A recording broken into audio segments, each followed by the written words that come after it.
Saudara-saudari Kristus, hari ini sama berkongsi dengan kamu tentang hari Minggu biasa ketiga tahun liturgi B. Dan hari ini Injil diambil dari Markus bab 1. Hari ini Injil memberitahu kita Kristus panggil murid dia yang pertama ialah Petrus, Andreas, Johannes, Jakobus. Panggil mereka jadi murid-murid dia untuk umum kabar gembira supaya dunia bertobat, percaya kabar gembira dan diselamatkan. Inilah yang terpenting dan terurgent. Sebab itu murid-murid Kristus terus jawab Kristus, terus tinggal sama, terus ikut Kristus. Jadi murid dia umum kabar gembira supaya dunia bertobat, percaya kabar gembira dan diselamatkan. Apa arti bertobat dan percaya kabar gembira? Bertobat bukan saja berpusing dan berpaling dari dosa saja. Bertobat artinya mesti kita juga berpusing dan berpaling dari dunia. Kalau kita tidak berpaling dari dunia, nanti kita berpusing balik dosa. Percaya kabar gembira. Apa arti itu? Itu bukan percaya Allah saja, percaya Allah biasa, Allah undang-undang, adil, hakim, hukum. Tidak. Percaya kabar gembira artinya percaya Allah yang dinampakkan oleh Kristus melalui mati, bangkit, kasih Roh Kudus, selamat dunia. Artinya Allah yang cinta, belas kasihan, keampunan dan penyelamatan. Ini Allah saja. Allah Bapa boleh selamat dunia, boleh selamat orang dosa, supaya orang dosa tidak berdosa dan mati, supaya orang dosa tidak berdosa dan hidup. Ini terpenting dan terurgent. Dan jangan lupa, kita sudah dibaptis, kita pun dipanggil oleh Kristus jadi murid dia. Umum kabar gembira supaya dunia bertobat, dunia percaya kabar gembira, dunia diselamatkan. Ini terurgent dan terpenting. Sebab itu macam murid Kristus mesti kita terus tinggal sama, terus ikut Kristus, jadi murid dia, umum kabar gembira supaya dunia bertobat dan percaya kabar gembira dan diselamatkan. Inilah kabar gembira masih kita umum kepada seluruh dunia untuk penyelamatan dunia. Terpenting dan terurgent. Pembacaan pertama ikut tema Injil. Pembacaan pertama diambil dari Nabi Jonah. Pembacaan pertama memberitahu kita Allah panggil Nabi Jonah umumkan pertobatan kepada orang Niniwite. Niniwite itu orang Assyria, musuh orang Yahudi. Niniwite bukan orang Yahudi. Niniwite itu orang kafir, orang jengkal, bukan Yahudi. Penting daripada itu, pembacaan pertama memberitahu kita itu orang Niniwite, mereka bertobat, mereka puasa, mereka pakai kain kabung, sackcloth, kain kabung. Sebab itu Allah tidak membinasakan mereka. Allah kasih mereka cinta dia dan belas kasihan dia. Sebab itu Nabi Jonah marah. Sebab itu hari ini pembacaan pertama dari Jonah bab 3 ayat 1 sampai 5. Mesti kita baca juga Jonah bab 4 ayat 1 sampai 3. Di mana kasih tahu kita Jonah marah.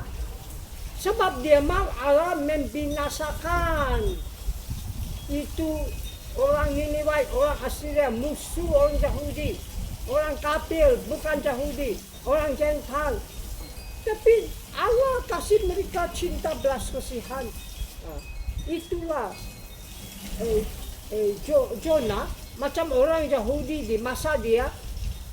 Mereka percaya cinta belas kasihan, keampunan, penyelamatan Allah untuk orang Yahudi saja, bukan untuk bangsa lain, bukan untuk orang bukan Yahudi, orang kafir, orang Gentile, orang musuh orang Yahudi. Sebab itu Jonah marah, dia panggil Allah, ambillah kehidupan saya tidak mau hidup, sudah, ambillah kehidupan saya. Tapi penting daripada itu, pembacaan pertama, sedia kita untuk testamentum baru, di mana dinampakkan oleh kita Allah Bapa melalui Kristus mati bangkit kasih Roh Kudus selamat dunia. Allah Bapa, Allah yang cinta, belas kasihan, keampunan, penyelamatan. Itu Allah saja boleh selamat dunia. Itu Allah saja boleh selamat orang dosa, supaya orang dosa tidak berdosa dan mati, tetapi tidak berdosa dan hidup. Inilah kabar gembira. Mesti kita umumkan kepada dunia, supaya dunia bertobat, percaya kabar gembira dan diselamatkan. Mazmur ikut pembacaan pertama. Sebab itu Mazmur satu sembahyang confident, sembahyang iman, panggil Allah ampun dosa kita dan pimpin kita. Sebab itu tadi kita jawab 3 kali. Lord, make me know your ways. Tuhan, bikin saya tahu jalan Kau. Mazmur ada 3 bahagian. Bahagian kedua, kita panggil Allah ampun dosa kita. Bahagian pertama dan ketiga, panggil Allah pimpin kita. Itulah tadi kita jawab 3 kali. Tuhan, bikin saya tahu jalan Kau. Pembacaan kedua pun penting.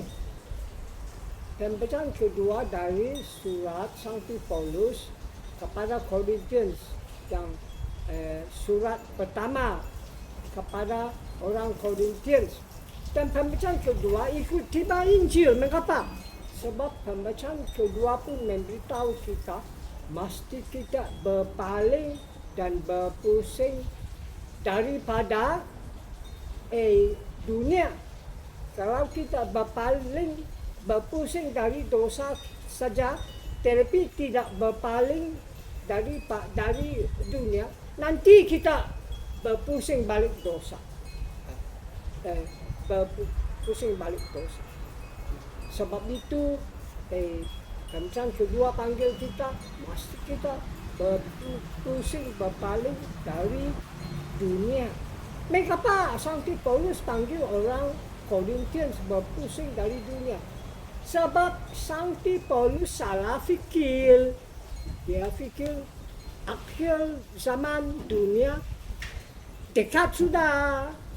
Akhir zaman dunia atau Kristus datang kedua kali masih ada hidup, dekat sudah.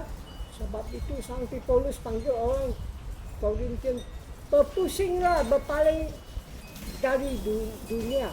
Sankti Paulus panggil orang Korintian, kalau ada istri hidup macam tidak istri. Kalau sedih, hidup macam tidak ada sedih. Kalau gembira, hidup macam tidak ada untuk ketawa. Kalau beli banyak barang, hidup macam tidak ada barang dan lain-lain. So pun kita tidak sangka Kristus datang kedua kali atau akhir zaman dekat sudah. Tapi pembahasan kedua masih ada arti untuk kita. Sebab itu khidmat Injil, pembahasan kedua panggil kita berpusing, berpaling dari dunia. Dari dunia. Sekarang apa kita buat? Selalu satu cakap, sekarang tidak ada Roh Kudus, kita apapun tidak boleh buat kecuali dosa. Sebab itu sekarang kita mau buat yang terpenting. Kita buat apa Kristus suruh kita buat tiap-tiap hari Minggu. Ialah merayakan Kristus mati bangkit, kasih Roh Kudus untuk penyelamatan dunia. Dan Roh Kudus akan tolong kita omong kabar gembira supaya dunia bertobat dan percaya kabar gembira dan diselamatkan. Inilah kabar gembira. Inilah kabar gembira. Amin. Ada lagi. Hari ini kita merayakan Word of God Sunday. Sebab itu Regional Biblical Commission on Word of God Sunday dari Uskup Malaysia, Singapura, Brunei ada satu message untuk kita. Dan tema message itu Word of God is central to the life, faith, and mission of the church. Tiga. Pertama, sabda Allah di tengah kehidupan gereja. Sebab itu, mesti kita baca Alkitab, baca sabda Allah, belajar Alkitab, sembahyang Alkitab, sembahyang sabda Allah, renung sabda Allah, meditasi sabda Allah, sharing sabda Allah, umumkan sabda Allah, umumkan kabar gembira. Kedua, sabda Allah ialah di tengah iman gereja kita. Ini penting atau penting? Sebab kalau kita baca surat Roma bab 10 ayat 17, di sana memberitahu kita sabda Allah kasih iman, dan dengan iman saja boleh kita merayakan sakramentum. Dan bila kita merayakan sakramen dengan iman, Roh Kudus sendiri datang membina komuniti kita, membina gereja kita, membina kerajaan Allah di dunia. Ketiga, sabda Allah ialah di tengah misi gereja kita. Misi gereja kita. Ini penting sebab misi gereja kita itu umum kabar gembira supaya dunia bertobat, percaya kabar gembira dan diselamatkan. Ini yang terpenting.